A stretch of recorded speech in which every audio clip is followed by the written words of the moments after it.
I personally wish he would choose his words a little more carefully, because everybody in the world pays attention to the President of the United States. On the other hand, you know, I kind of find it refreshing that he doesn't take any guff from anybody. I like that. He's a person who speaks his mind. But I've also seen him change his mind after saying he was for something, change it when he got more facts. I also think that we ought to be a little bit considerate in criticizing him, because he's never held one of these offices. He's never been political before. He's never been a politician. He's never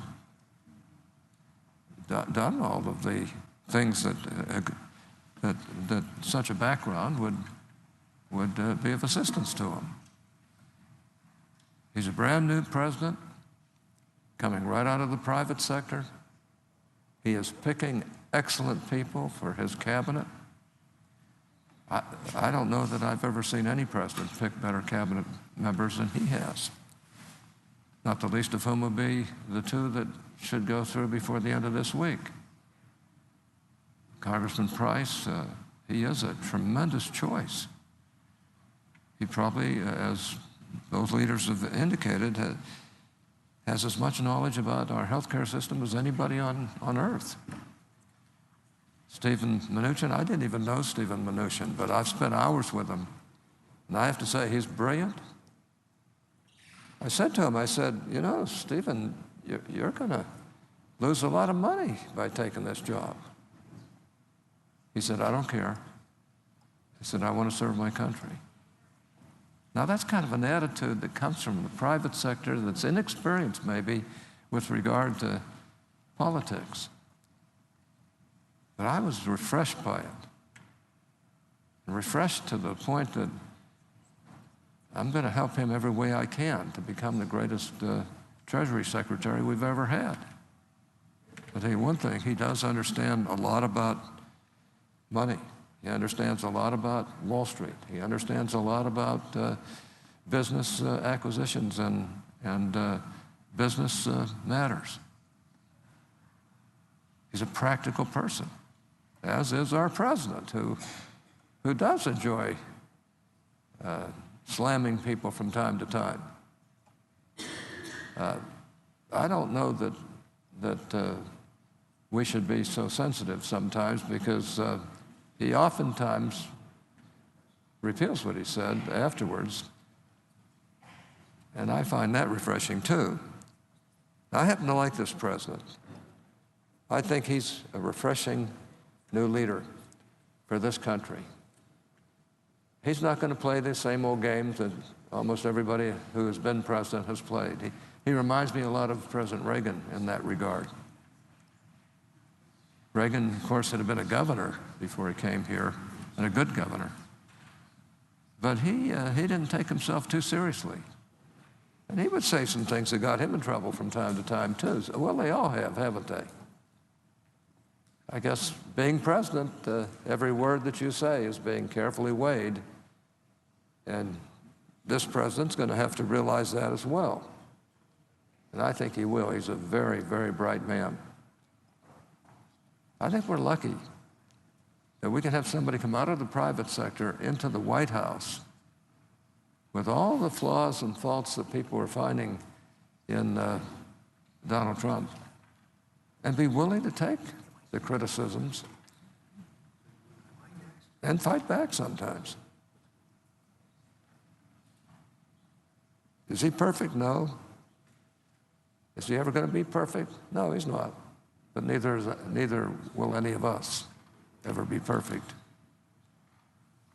I will say this, a lot of us have more experience than he has. On the other hand, isn't it wonderful in my eyes to have somebody who has been immensely successful in the private sector, who has had some really tough difficulties in the private sector, who's had his ups and downs in the private sector, who understands pain, who understands exhilaration. Isn't it wonderful to have somebody like that who just may be able to pull this country out of the stinking mess it's in? A mess caused by a superabundance of bureaucracy,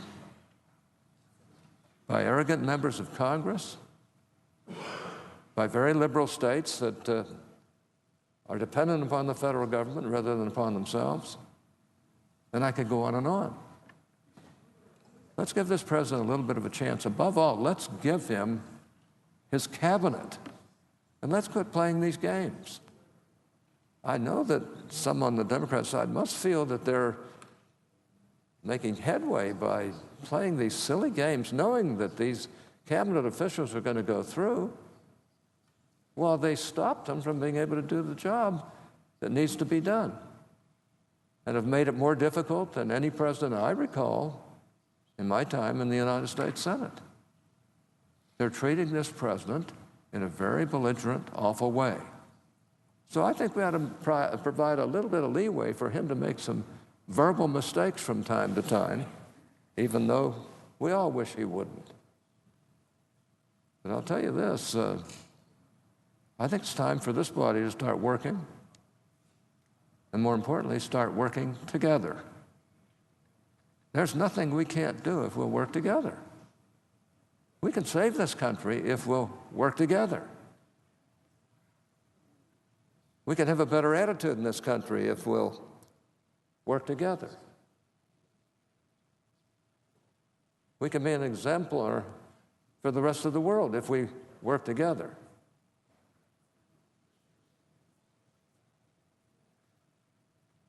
Look, there's no excuse for these two-bit fights that are going on. I like big fights on the floor. I like big fights in committees. Sometimes out of those fights comes very good legislation or very good approaches to government. It's good for us to go at each other from time to time. But to make it impossible for a president to have his cabinet early on? I mean, there's something wrong with this approach. And some people are using this particular situation to enhance their ability to run for president. I don't know how it enhances it. I guess I'm too stupid to figure it out. But I'll tell you this, it would be wonderful if once again we could get Democrats and Republicans to work together. I remember in the early days when I became one of the youngest committee chairmen of a major committee in history, when I became chairman of the Labor and Human Resources Committee and now the Health Committee, Health, Education, Labor, and Pensions. And there were 9 of us, Republicans. Senator Kennedy came over from the Judiciary Committee, which he had chaired, to become my ranking member. And there were 7 Democrats, including Senator Kennedy. But 2 of our Republicans were quite liberal from the Northeast, whose states are quite liberal and were quite liberal then. Couldn't blame them. But I knew that Kennedy had the 9-7 ideological edge, and that I was going to be chairman, and I could determine some things, but I wasn't going to be able to get much done unless I had some help from Senator Kennedy. Now, Senator Kennedy was not known for being cooperative up to that time. He was not known as a person who really aligned with Republicans to try and get things done. He was known as a bomb thrower and as somebody who really was one of the most articulate liberal Democrats in this body. In his own way, he was a very interesting and good senator. But he was not known for bipartisan work at that time. But when he came over and said, I will work with you, there are some things I can't do, meaning the unions, the feminists, etc. But I will help you. And that's how the Hatch-Kennedy relationship began and began to bear fruit.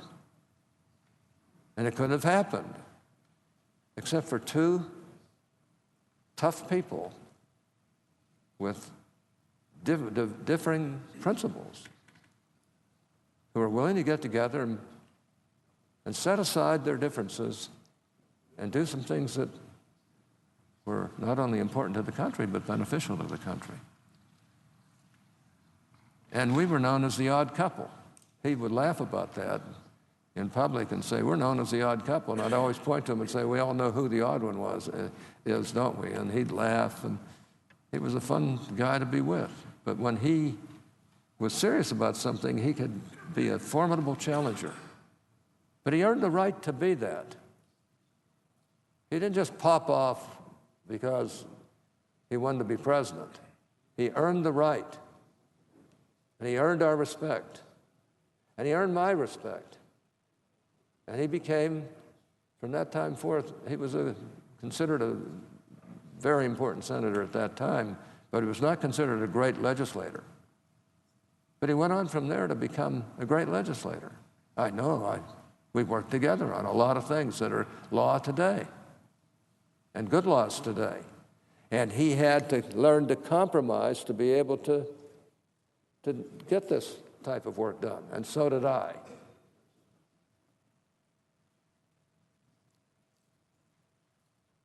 We have to earn respect around here. And it isn't just by popping off on the Senate floor. It's by working our butts off to do the best we can for our constituents and for the people in this country of both parties, of all parties, in the interest of everybody. And I wish we could get more of that back here. Yeah, I miss Senator Kennedy. I could talk to him. I could pull him off his liberal perch.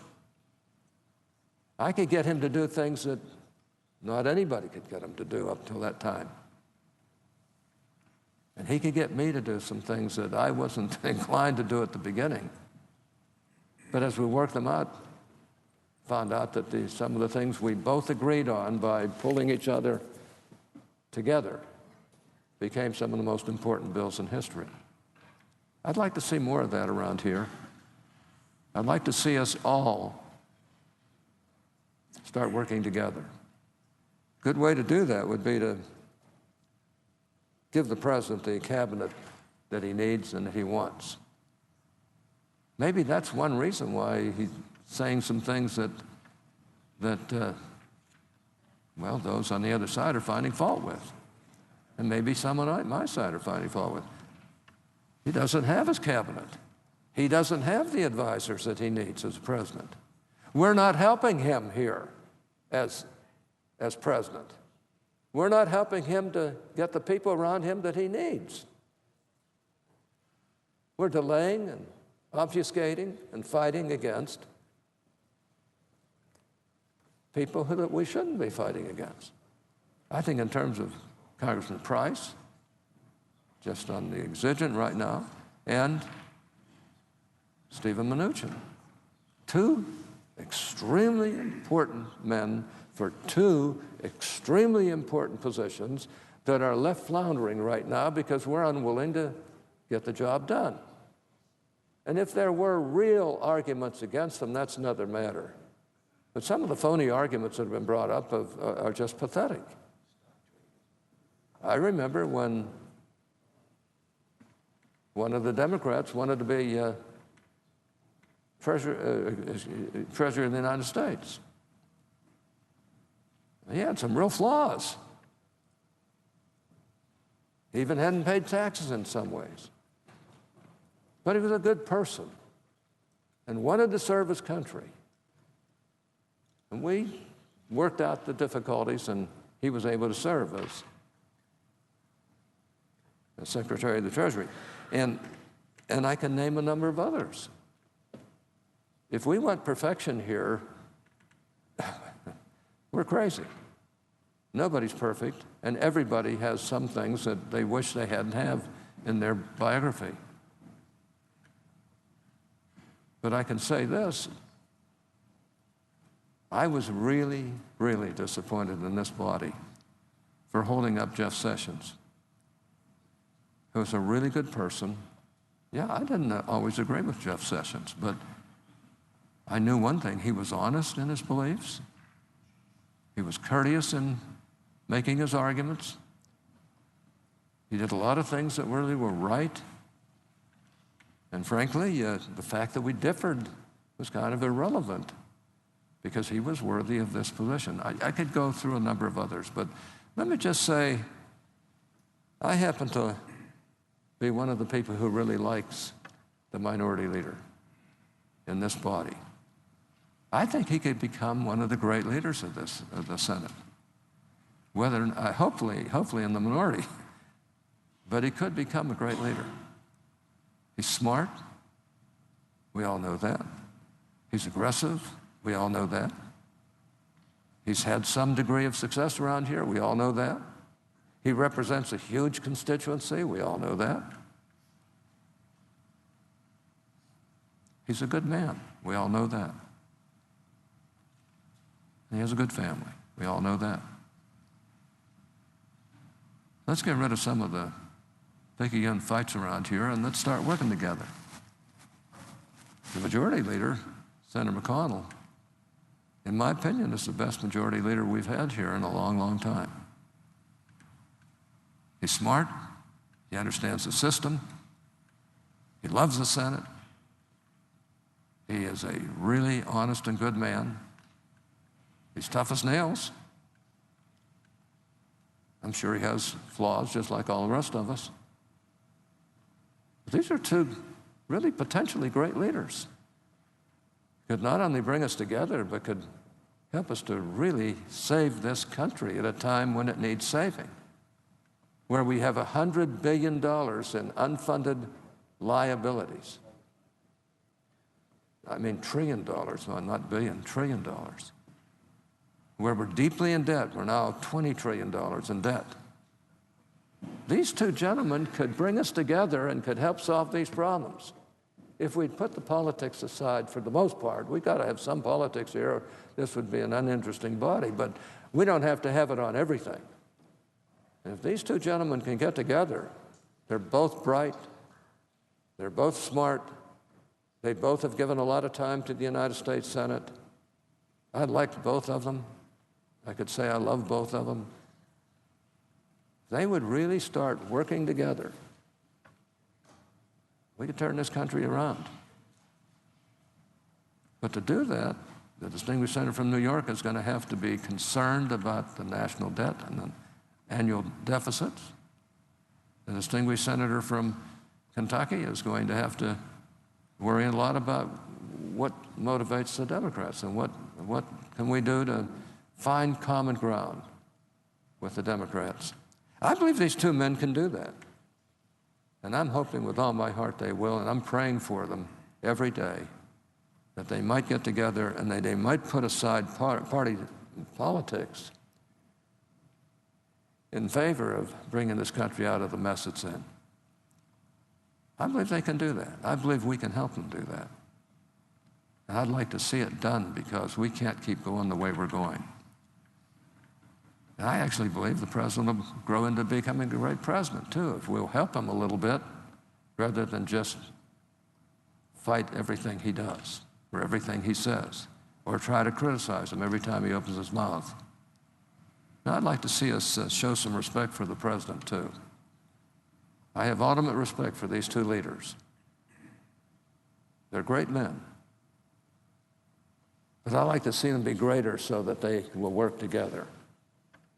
Now, you'll notice I'm just saying work together. I'd like it to be this way, all the way together. But I'll take this if we can just get people to work together a little bit around here. Well, I've said enough, but I just want these two leaders to know that I'm pulling for both of them. And I'm hoping that we can, still have our fights and still have our arguments and still have the enjoyable aspects around here of comradeship and working with each other. But I'm hoping that we can set aside some of these animosities, give the president, his cabinet, and his leaders so that he has at least a shot at pulling this country out of the mess it's in. It's going to take a President Trump. It's not going to take another one of those. I believe President Trump is a person who's right for this time. I believe that he'll do a terrific job if we'll help him. We'll have differences, but I believe that he'll pay more attention, and I believe he'll get better people to come into the government and help him to do this work and this job. Now, I may be a little bit naive here in thinking that we can do all this, but I think we can. And that's said by somebody who was told that you don't want to work with Senator Kennedy because he's a rock-ribbed liberal who doesn't care about really what Republicans like. Well, I found that by working with him, and he found by working with me, we were able to do things that really hadn't been done before. Partly because he was a prestigious senator, no question. And partly because I'm an active, hard-working, fighting senator who kind of appealed to him. Because he knew that he had somebody who would help fight these things through, and who was smart enough to be able to help him to get things done in better ways than they would have been done. Well, I've said enough, but I just love this body. I've personally been very moved by the kindness of the two leaders. And I just hope that we can get together and do these things the right way. We're not going to go anywhere with the constant bickering and fighting and constant running for president that we have around here. I don't mind that. I mean, I think there's something to that.